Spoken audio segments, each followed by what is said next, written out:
También algunas conferencias, pero voy a intentar como compartir algo, ¿no? Es una historia que nos hemos inventado para poder entender un poco cuál es nuestra postura frente a la hegemonía. Y como les dije al principio, creo que hoy la escuela radical es un poco más, pues más sabia, no sé, más noble, porque ya les agarramos cariño a todos los autómatas, ¿no? Y entonces antes diríamos que existía ese mundo de perros, así como hace rato dije, de bárbaros, ¿no? Existía un mundo donde habían perros que anulaban a otros perros, que anulaban a otros perros, que anulaban a otros perros, que anulaban a otros perros, ¿verdad? Y uno de esos perros se escapó, llegó por accidente a nuestro bosque mágico, y ahí es donde ya nos volvemos más gentiles, porque no es que ese perro tuviera la culpa, sino que él venía otra vez de un modelo donde los perros se anulan a otros perros, ¿no? ¿Verdad? Donde se van como anulando perro contra perro. Entonces ese perro, cuando llegó a nuestro territorio, a nuestro bosque mágico, ¿verdad?, lo que hizo fue como hablar con tanta prepotencia y con tanta autoridad, con tanta anulación, que ser perro es lo mejor que le podía pasar a un ser en su vida, que entonces empezó a convencer y al final convenció a muchos seres del bosque a ser perros, ¿no?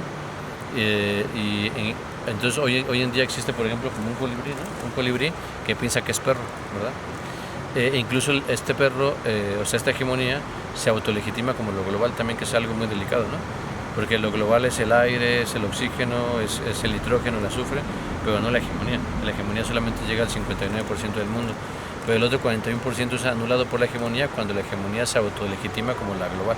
No sé si me explico, ¿no? O por lo menos yo cuando dije la globalidad, yo pensé que la globalidad se refiere a lo global, a todo, pero no. Hay 41% del planeta que no está conectado a la globalidad y que tal vez nunca lo esté, ¿no? Entonces, de esa perspectiva, como que este proceso de aperramiento lo que hace es que este colibrí se sienta perro, ¿no? Que crea que es perro, y entonces como que de repente pues cuando se despierta y se da cuenta que tiene solamente dos patitas, ¿verdad?, pues va y se tiene que comprar prótesis para tener otras dos patas, porque los perros tienen cuatro patas, no dos, ¿no? Y se siente culpable de tener solamente dos patas, como quien se siente culpable de ser chaparrito y moreno, ¿verdad? Y luego también se da cuenta que los perros tienen pulgas, entonces va y se compra un kit en Amazon, ¿no?, que dice que le vende alimento para pulgas, con pulgas, con 50 pulgas y collar pulgas, ¿no? Porque tiene que ser un perro con pulgas.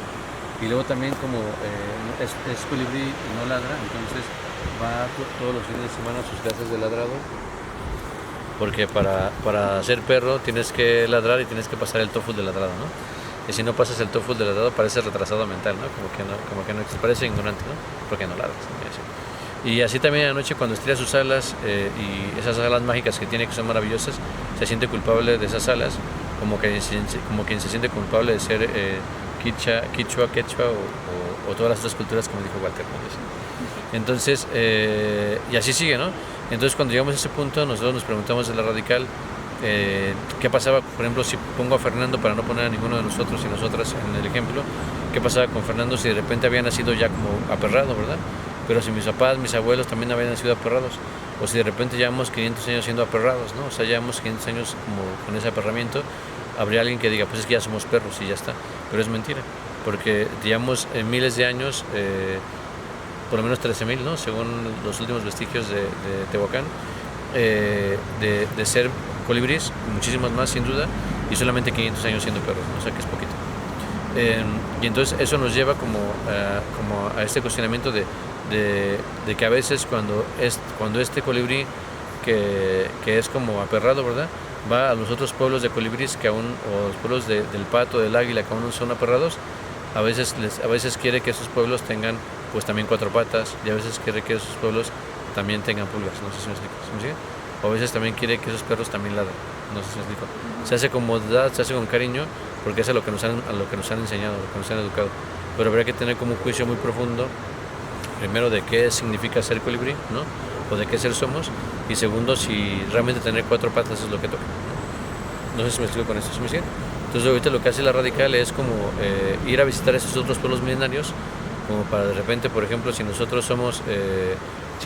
yo fuera un colibrí, ¿verdad?, y voy a un lugar y en ese lugar hay como águilas, árboles, rocas y ríos, a lo mejor me doy cuenta que soy más parecida a los seres que tienen alas, y entonces empiezo a encontrar más mi nivel existencial, ¿verdad? No sé si me explico, ¿verdad? Y empiezo como a reencontrar un poquito más con esta existencia. Y a partir de eso, entonces sí empezar a revalorar y a establecer un nuevo sistema de valores de qué es lo valioso y qué no es lo valioso, ¿no? Lo digo sobre todo porque ahorita que estuvimos con doña Zoila y que no había luz, la verdad es que yo no extrañé la luz en lo absoluto. O sea, al contrario. Que la luna alumbraba un montón. La alumbraba un montón y mi calidad de vida fue muy buena por estos días, esta semana que estuvimos con ella, porque la luz o sea, casi como que te cuida de otras cosas, ¿no? ¿Se me siguen? Ajá. ¿Eh? La luz natural. La luz natural es genial, ¿no? Pero te refieres a la luz eléctrica, ¿no? Sí. O sea, con esto no quiere decir que la luz eléctrica sea mala, ¿verdad? Sino lo que quiero decir es que hasta qué punto llevar estas cosas que la hegemonía ya nos ha hecho adictos o ya nos ha contaminado, hasta qué punto sería bueno llevarlas a esos otros sitios que aún siguen siendo no aperrados. No sé si me explico. ¿Se me sigue? Ahí hay un juicio intelectual que yo no puedo hacer porque no conozco los pueblos a los que tú vas a ir, ¿verdad? Pero que les tocará hacer a cada uno de ustedes cuando vayan a esos lugares y quieran ayudar a mejorar, ¿verdad? No sé si me explico. ¿Se me sigue? Hoy han ido a tantos pueblos como Ajá. sí. Pero hablo lo de la pobreza de Perú, ¿no? Hay mucha pobreza aquí. Entonces Digamos, por eso. para estudiar. Digamos, para estudiar va a necesitar electricidad. Digamos, si en una pandemia como hubo, no se podía salir de las casas y se volvió una necesidad quizás para solucionar ese problema específico.